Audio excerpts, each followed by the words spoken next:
La discipline est la fondation de tout succès. La première chose par laquelle vous devez commencer est le développement personnel. Pour illustrer le développement personnel, Monsieur Schoff, mon mentor, a commencé par me parler de l'argent. Vous savez, l'argent n'est pas le seul point de départ pour parler de développement personnel, mais c'est par là qu'il a commencé.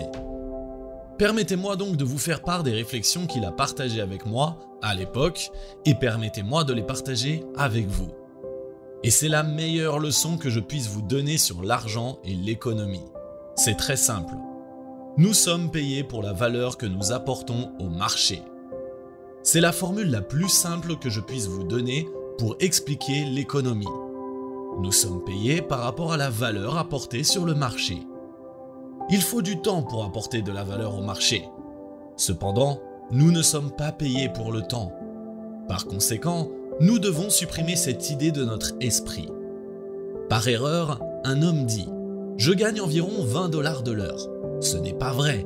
Si c'était vrai, vous pourriez rester chez vous et demander au patron de vous envoyer de l'argent. Ce raisonnement est donc erroné. Nous ne sommes pas payés pour notre temps.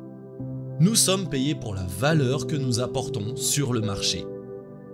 Puisque cela est vrai, voici l'une des questions clés de mon intervention aujourd'hui. Est-il possible d'apporter 2 fois plus de valeur au marché et de gagner 2 fois plus d'argent en même temps? La réponse est oui. Pourriez-vous devenir 3 fois plus précieux que vous ne l'êtes actuellement pour le marché et gagner 3 fois plus d'argent en même temps? Et la réponse est oui. 5 fois? 10 fois? Bien sûr. Le contexte économique actuel est unique en son genre. Il y a des paliers à gravir. On commence, disons, à 10 $ de l'heure. Et on continue à grimper. L'année dernière, le patron de Coca-Cola a gagné 80 millions de dollars. Ça, c'est un sacré palier à atteindre. Tout le monde souhaite gagner ce montant. Les immigrants ne se dirigent pas vers le Vietnam. Les gens n'ont pas comploté pendant 50 ans en se disant que si je pouvais aller en Pologne, tout irait bien. Tout le monde veut venir en Amérique et vers d'autres pays riches. Et la raison est que nous avons le meilleur vent du monde qui souffle en notre faveur. Nous avons la meilleure opportunité économique que personne n'ait jamais eue depuis 6500 ans. Tout ce que vous avez à faire, c'est de le comprendre et d'en tirer parti. Et pour ça, il y a quelques questions clés à se poser. Pourquoi le marché paierait-il quelqu'un seulement 10 $ de l'heure? La réponse est très simple. Cette personne n'a pas beaucoup de valeur pour le marché. Nous devons souligner que cette personne pourrait être un frère très précieux aux yeux de sa fratrie, un membre de la famille très précieux, une personne de valeur, un membre précieux de l'Église, un citoyen de valeur dans le pays, ou encore précieux aux yeux de Dieu. Il ne fait aucun doute que nous avons tous la même valeur aux yeux de Dieu. Mais si vous n'avez pas beaucoup de valeur sur le marché, vous ne recevrez pas beaucoup d'argent. Aussi simple que ça. Vous dites, eh bien, cela ne devrait pas être comme ça. Dans ce cas, vous devez créer votre propre pays. Le système que nous avons là maintenant, c'est le meilleur que nous ayons pu trouver jusqu'à présent. Mais voici la clé. Vous n'êtes pas obligé de rester sur le salaire minimum. L'année dernière, l'Assemblée nationale a longuement débattu du fait que ces 10 $ par heure n'étaient pas suffisants, qu'il en faudrait plus. Mais nous n'avons pas besoin de législation. Vous savez, si vous travaillez pour McDonald's, ils vous paieront 10 $ de l'heure pour sortir les poubelles. Si vous sifflez pendant que vous sortez les poubelles, peut-être qu'ils vous paieront 11 $ de l'heure. Nous n'avons donc pas besoin de cette législation. Il suffit de prendre des leçons pour apprendre à siffler et à avoir une bonne attitude. Maintenant, vous devez vous demander, pourquoi le marché paierait-il certaines personnes 50 $ de l'heure? Réponse, il est évident que ces personnes doivent avoir plus de valeur pour le marché. Est-il possible que quelqu'un ait 10 fois plus de valeur et gagne 50 $ de l'heure au lieu de 10? La réponse est oui.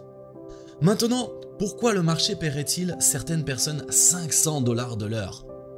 De toute évidence, cette personne doit avoir beaucoup plus de valeur pour le marché. C'est la loi du marché qu'il est important de comprendre. Et si vous la comprenez, le marché peut payer une personne 80 millions de dollars pour 1 an de travail. Dites-moi, si vous aidiez une entreprise à gagner 1 milliard de dollars, vous paierez-elle 80 millions? Absolument. Et c'est pourquoi cette échelle financière est si excitante. Il est possible que tout cela devienne réalité pour chacun d'entre vous, quel que soit votre point de départ à l'école. Tout cela est possible pour vous. Monsieur Schoff m'a donné l'indice qui m'a permis de gravir les échelons aussi haut que je le souhaitais. Nous parlons ici principalement d'économie. Il y a bien d'autres façons de devenir utile à sa famille, à ses amis, à la communauté, à son équipe. Mais voici ce qu'il m'a dit. Pour gravir les échelons, économiquement, tout ce que vous avez à faire, c'est de travailler plus dur sur vous-même que sur votre travail. Une fois que j'ai entendu cela, j'ai tout compris. J'ai continué à espérer que tout le reste changerait autour de moi.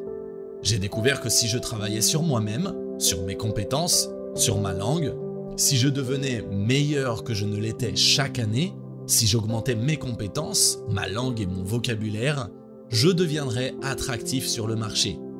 Et voici le résultat. Il n'y a pas si longtemps, une entreprise m'a appelé et m'a dit « Monsieur Ron, nous nous développons au niveau international. Nous aimerions avoir un peu de votre expertise pour nous aider. Pourriez-vous nous consacrer un peu de votre temps ? Nous ajouterons quelques millions à votre fortune. » J'ai répondu par l'affirmative. Plus tard, je me suis dit « N'est-ce pas intéressant qu'il m'appelle pour demander mon service ?» J'étais juste ce garçon qui a grandi dans une ferme de l'Idaho, élevé dans l'obscurité, des parents aux moyens modestes qui ont fait faillite quand j'avais 25 ans. Comment se fait-il que je reçoive un appel téléphonique et que quelqu'un m'offre beaucoup plus d'argent pour l'aider à se développer dans le monde entier ? La réponse est simple. De toute évidence, il m'est arrivé quelque chose entre l'âge de 25 et 31 ans. Et je peux vous dire que tout a commencé avec mon professeur, Monsieur Schoff, qui m'a dit « Nous n'avons pas besoin de changer ce qui se passe dans le monde. Ça, c'est le vent qui souffle. Tout ce que nous devons faire, c'est changer ce qui se passe en nous-mêmes. » Et maintenant, il y a plusieurs façons de le faire dans le cadre du développement personnel. Permettez-moi de vous les présenter. Voici la première. Nous devons apprendre par l'expérience personnelle. C'est très simple. Apprenez ce qui se passe. Jetez un coup d'œil en arrière. Au cours des derniers mois, avez-vous commis des erreurs ? Comment pourriez-vous les corriger à l'avenir ? Jetez un coup d'œil sur l'année écoulée. Avez-vous bien fait ou mal fait les choses ? Corrigeons cela pour l'année prochaine. Tirez les leçons de votre expérience personnelle. Lorsque je l'ai rencontré pour la première fois, Monsieur Schoff m'a demandé « Monsieur John, comment allez-vous ? Cela fait maintenant 6 ans que vous êtes sur le marché. » Et j'ai répondu que je ne me débrouillais pas très bien. Il m'a dit « Je vous suggère de ne plus faire ce que vous faites. » Quelle analyse simple et rapide de ma situation. Il a ensuite dit « Si vous continuez, les 6 prochaines années seront comme les 6 dernières. Vous ne voulez pas que cela arrive.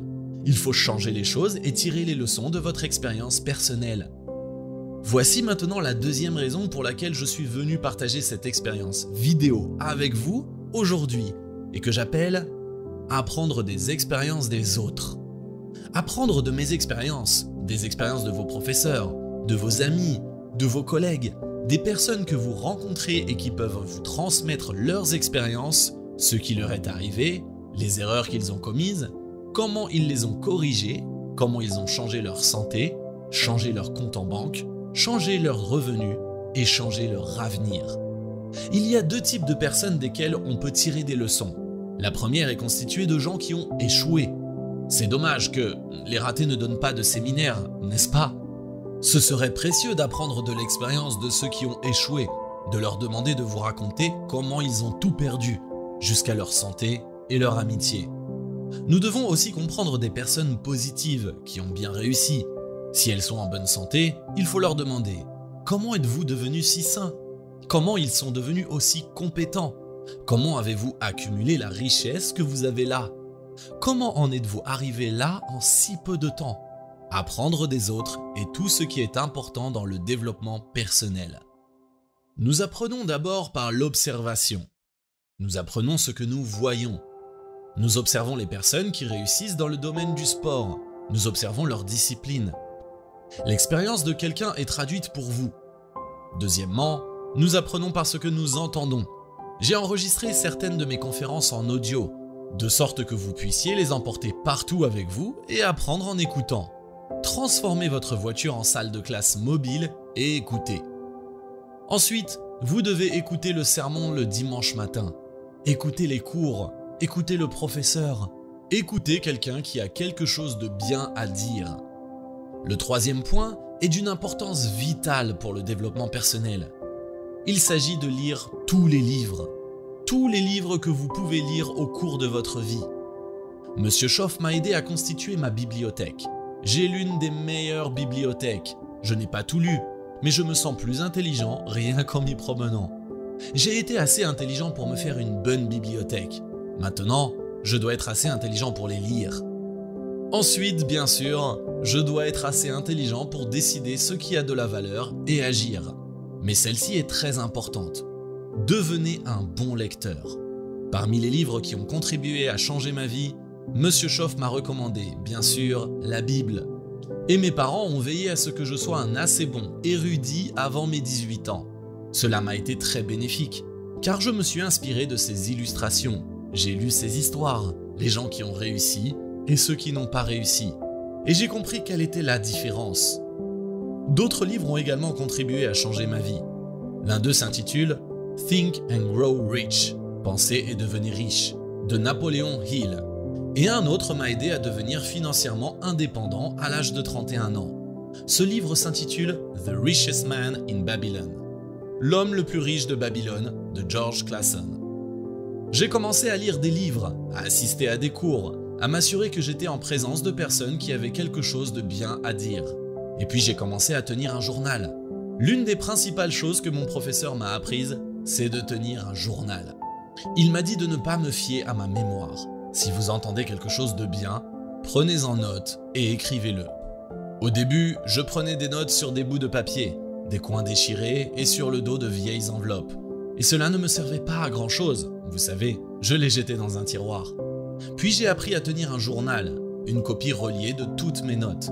Je vous suggère donc de faire la même chose sur ce qui vous impressionne. Un poème qui vous impressionne lorsque vous assistez à un cours, certaines des idées qui vous ont impressionné. Notez-les. Vous lisez quelque chose dans un magazine, écrivez quelques idées, mettez-les dans votre journal. Tenez un bon journal tout au long de votre vie. Il vous sera très utile. Mes journaux constituent une part importante de ma bibliothèque. Et si vous voyez ma bibliothèque et mes journaux, vous allez vous dire « Voici la bibliothèque et les journaux d'un étudiant très sérieux ». Il n'est pas étonnant que Monsieur Ron soit invité à donner des conférences et à parler de ses expériences dans le monde entier. Je veux donc qu'il vous arrive la même chose. Le développement personnel, travaillez plus dur sur vous-même que sur votre travail. Développez les compétences, apprenez les leçons, suivez les cours, absorbez tout ce qui vous est enseigné de nos jours. Et plus tard, bien sûr, vous pourrez faire le tri sur ce qui a de la valeur pour vous et comment l'affiner pour votre entreprise, votre vie et votre avenir. Mais l'essentiel est de l'obtenir et d'entamer ce processus de changement personnel, de développement personnel. Et permettez-moi de le répéter encore une fois, si vous le voulez bien. Changer tout, c'est changer l'autre. Vous ne serez jamais le même. Vous continuerez à grandir lorsque vous regarderez quelques mois en arrière et quelques années en arrière. Vous n'en reviendrez pas des progrès que vous pouvez faire sur le plan économique. Vos relations avec votre famille, vos amis, que ce soit dans le domaine du sport, de l'économie ou autre. Je vous le dis, tout ce processus d'engagement en faveur du changement personnel, de la valeur personnelle, peut vraiment rendre votre vie unique et digne d'intérêt.